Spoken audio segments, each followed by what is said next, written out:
नमस्कार. शेतकरी बांधवांसाठी एक जबरदस्त आणि खूप महत्त्वाची बातमी आहे.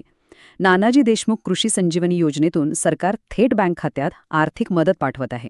तर ही एवढी मोठी संधी नेमकी काय आहे आणि तिचा फायदा कसा घ्यायचा हेच आपण आज एकदम सविस्तरपणे समजून घेणार आहोत. तर मग मनात पहिला प्रश्न येतो की ही सरकारी मदत मिळवायची तरी कशी? अर्ज कसा करायचा? कोण अर्ज करू शकतं? या सगळ्या प्रश्नांची उत्तरं आता आपण एकदम सोप्या भाषेत पाहूया. चला तर अगदी सुरुवातीपासून सुरुवात करूया. सगळ्यात आधी ही नानाजी देशमुख कृषी संजीवनी योजना आहे तरी काय हेच नीट समजून घेऊ. तर बघा, ही योजना महाराष्ट्र शासनाचा कृषी विभाग राबवत आहे आणि यामागचा उद्देश अगदी सरळ आणि स्पष्ट आहे. आपल्या राज्यातील शेतकऱ्यांची शेती आणखी मजबूत आणि टिकाऊ बनवणं. नावाप्रमाणेच ही एक प्रकारे शेतीसाठी संजीवनीच आहे, जी शेतीला नवं बळ देईल. योजना तर खूपच चांगली आहे, यात शंका नाही.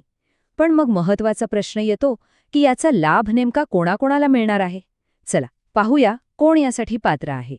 या योजनेमध्ये काही विशिष्ट गटांतील शेतकऱ्यांना प्राधान्य दिलं गेलं आहे.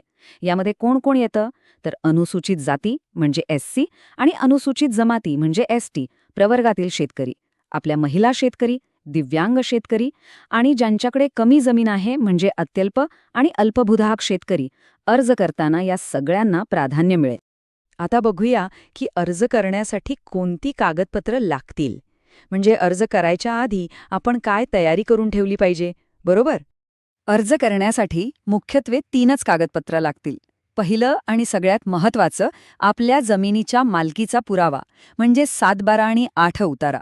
दुसरं, जर आपण अनुसूचित जाती किंवा जमातीमध्ये येत असाल तर जात प्रमाणपत्र. आणि तिसरं, जर दिव्यांग असाल तर दिव्यांग असल्याचं प्रमाणपत्र.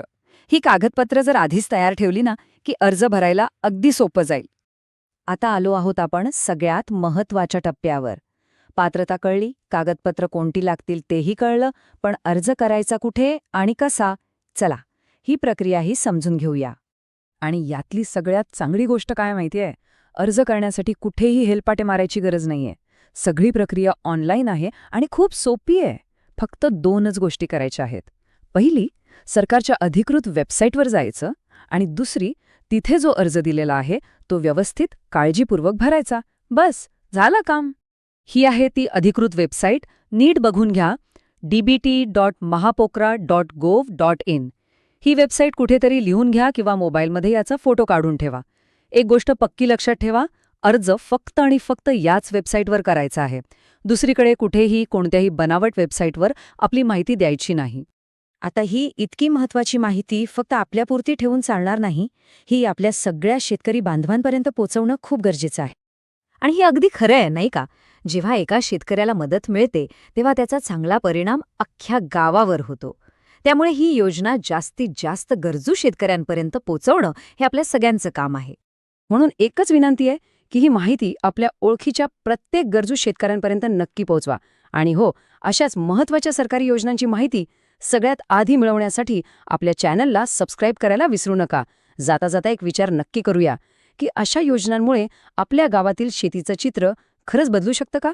पुन्हा भेटूया पुढच्या माहितीसह.